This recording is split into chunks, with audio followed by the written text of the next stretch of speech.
अस्सलामुअलैकुम। अब तक की अहम खबरों के साथ मैं हूं शहजाद खान और मैं हूं आसफा जहरा। शामिल करेंगे अब तक हेडलाइंस। इलेक्शन कमीशन दुरुस्त संत में आगे बढ़ रहा है। इलेक्शन के लिए हर मुमकिन ताउन करेंगे। वफाकी वज़ीर फवाद चौधरी का कोर कमेटी इजलास के बाद मौक़िफ़। पंजाब का नया लोकल गवर्नमेंट एक्ट चंद दिन में मंजूर हो जाने की पेशगोई। काबलियाती इंतखाबात इलेक्ट्रॉनिक वोटिंग मशीन से करवाए जाएंगे। वफाकी वज़ीर इत्तलात की अपोजिशन जमातों के इत्तेहाद पर भी कड़ी तनकीद। कहा PDM थके हुए पहलवानों का टोला है। सिंध हुकूमत का किरदार अवाम मुखालिफ।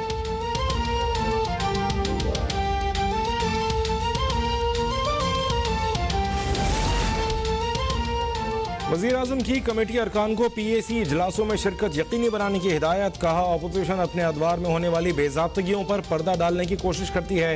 अरकान गुज़िश्ता हुकूमतों की बेज़ाब्तगियों पर तैयारी के साथ इजलास में जाएं। पब्लिक अकाउंट्स कमेटी अवाम के टैक्स रकम का महाफिज पार्लिमानी फोरम है। पब्लिक अकाउंट्स कमेटी में करप्शन की निशानदही के मौसर नतायज सामने नहीं आए।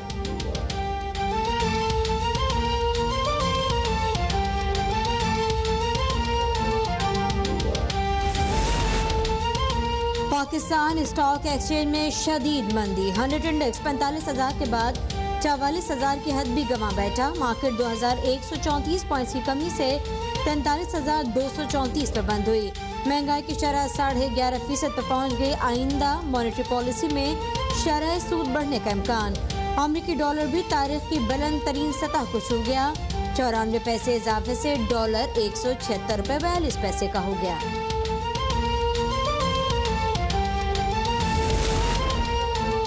स्टॉक एक्सचेंज में मंदी सरमायाकारों की मुआशी पॉलिसियों पर अदम एतमाद का सबूत है।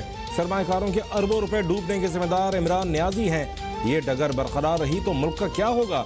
इस तबाही को रोकना कौमी सलामती का तकाजा बन गया। अपोजिशन लीडर शहबाज शरीफ का रद्देअमल। कहा PTI हुकूमत का आने वाला मिनी बजट कौमी मईशत के ताबूत में आखिरी कील साबित होगा। उसे किसी सूरत मंजूर नहीं होने देंगे।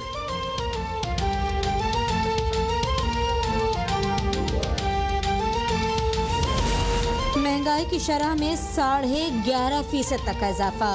गुज़िश्ता 3 सालों से हर चीज़ की कीमत कम अज़ कम 100% तक बढ़ गई। पाकिस्तान महंगाई के एतबार से दुनिया में तीसरे नंबर पर आ गया। हुक्मरान इसकी वजूहत बताने से कासिर हैं। शाहिद खाकान अब्बासी की प्रेस कॉन्फ्रेंस। का हुकूमत से आवाम से माफिया मांगनी चाहिए। मुल्क की सूरत हाल का वाहिद हल फौरी और शफाफ इंतखाबात हैं।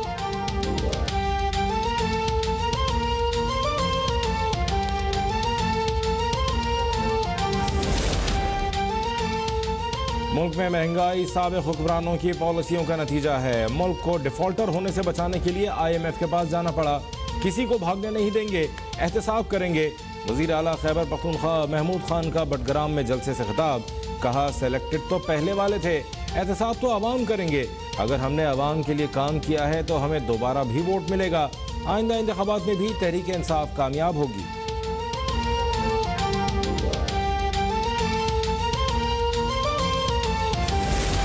इलेक्शन कमीशन में सेनेटर फैसल वाबडा की नाअहली केस की समाअत। तहरीक इंसाफ रहनुमा के वकील की अदम हाजिरी पर चीफ इलेक्शन कमिश्नर का इजहार बरहमी। कहा आपने शहरियत तर्क कर दी है तो इसका सर्टिफिकेट पेश करें, इसी महीने जवाब दें, वरना केस का फैसला महफूज करेंगे। इलेक्शन कमिश्नर का वाबडा को हुक्म। समाअत 23 दिसंबर तक मुलतवी।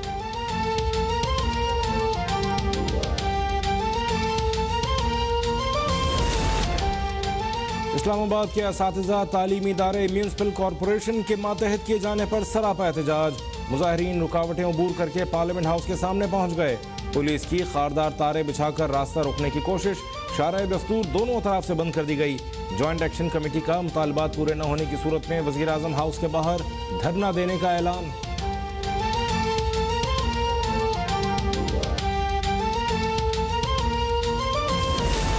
रहनुमा मुस्लिम लीग नून ख्वाजा आसिफ असातिज़ा से यकजहती के लिए मुजाहरे में पहुंच गए।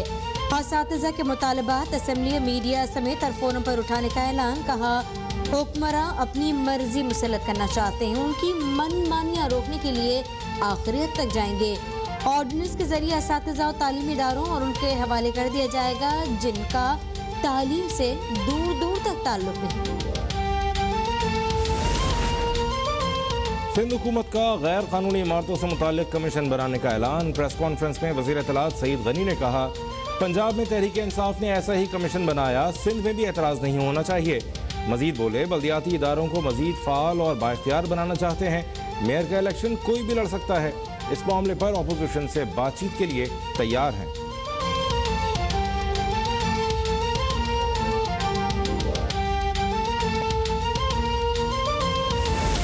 पाकिस्तान आलम इस्लाम के मसाइल के हल के लिए अपना भरपूर किरदार अदा करता रहेगा। अफगानिस्तान की सूरत-ए-हाल आलम इस्लाम और दुनिया से फौरी तौर पर इक़दाम उठाने का तकाजा करती है। वज़ीर आज़म के मुआविन ख़ुसूसी ताहिर अशरफी का बयान का अफगान मसले पर OIC के वज़ीर ख़ारिजा का ख़ुसूसी इजलास बुलाया जाना खुशाइंद है। फ़लस्तीन की सूरत-ए-हाल तशवीशनाक है। इसराइल के मकरू अज़ाइम को रोकने के लिए आलमी और इस्लामी दुनिया को फौरी इक़दाम करने होंगे।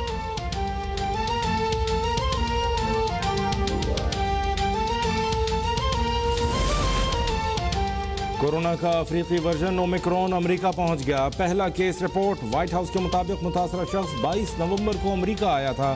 सेक्रेटरी जनरल अक़वाम मुत्तहिदा एंटोनियो गुटेरेस ने मखसूस ममालिक पर सफरी पाबंदियाँ गैर मुनसिफाना करार दे दी। कहा, वायरस की कोई हद नहीं होती।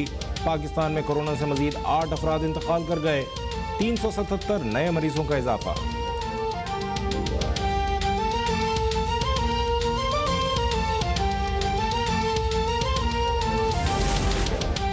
मोदी सरकार के जाली तरक्की के दावे बेनकाब। चीनी सहाफ़ी ने भारतीय प्रोपेगेंडा नाकाम बना दिया।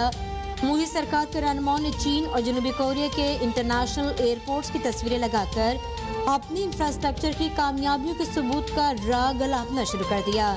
चीनी सहाफ़ी ने भारतीय रहनुमाओं का झूठ बेनकाब कर दिया। तमाम ट्वीट्स इकट्ठे करके सोशल मीडिया पर शेयर कर दिए। Welcome back. हेडलाइंस आपने देखी। बुलेटिन का आगाज करेंगे अहम खबर से। पाकिस्तान स्टॉक एक्सचेंज में मंदी के बादल छाए रहे। स्टॉक मार्केट में कारोबारी हफ्ते के चौथे रोज आगाज से अख्ताम तक शदीद मंदी रही। 100 इंडेक्स 45,000 के बाद 44,000 की हद भी गंवा बैठा। अपडेट से आगाह करें, स्टॉक मार्केट में 2134 पॉइंट्स की कमी देखी गई, जिसके बाद 43,234 पर स्टॉक मार्केट आज बंद हुई है। दिन भर मजमूई तौर पर 366 कंपनीज के शेयर्स में कारोबार हुआ। 336 कंपनीज के शेयर्स की कीमतों में कमी हो गई। सिर्फ 17 के शेयर्स की कीमतों में इजाफा देखा गया। मंदी के बायस स्टॉक मार्केट में 4.71% की कमी रिकॉर्ड की गई। महंगाई की शरह 11.5% पर पहुंच गई है। स्टॉक माहिरीन का कहना है कि आइंदा मॉनेटरी पॉलिसी में शरह सूद मजीद बढ़ने का इम्कान है। बात करेंगे इसी बारे में।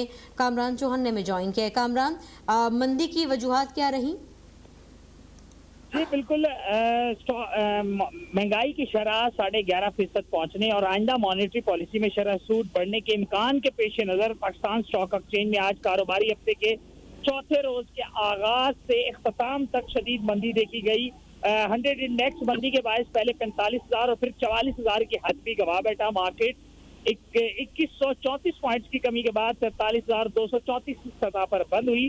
दिन भर मजमूई तौर पर 366 कंपनियों के शेयर्स में कारोबार हुआ। 336 कंपनियों के शेयर की कीमतों में कमी, जबकि 17 के शेयर की कीमतों में इजाफा रिकॉर्ड किया गया। आज मंदी के बायस मार्केट में 4.71% की कमी रिकॉर्ड की गई। स्टॉक मार्केट में मंदी के बाद डॉलर की कीमत में इजाफा देखा गया। इंटरबैंक मार्केट में डॉलर की कीमत 94 पैसे बढ़ी। 94 पैसे इजाफे के बाद इंटरबैंक मार्केट में डॉलर 175 रुपए 48 पैसे से बढ़कर 176 रुपए 42 पैसे पर बंद हुआ। इसी तरह ओपन मार्केट में डॉलर 1 रुपए के इजाफे के बाद 178 रुपए पर पहुंचा। आपको ये बताते चले कि सोने की कीमत में भी 850 रुपए का इजाफा हुआ, जिसके बाद फिर तोला सोना 1,23,650 रुपए पर पहुंचा। 10 ग्राम सोने की कीमत 729 रुपए के इजाफे के बाद 1,06,010 रुपए, जबकि आलमी मार्केट में $9 की कमी के बाद पीयून सोना $1,770 पर आ गया।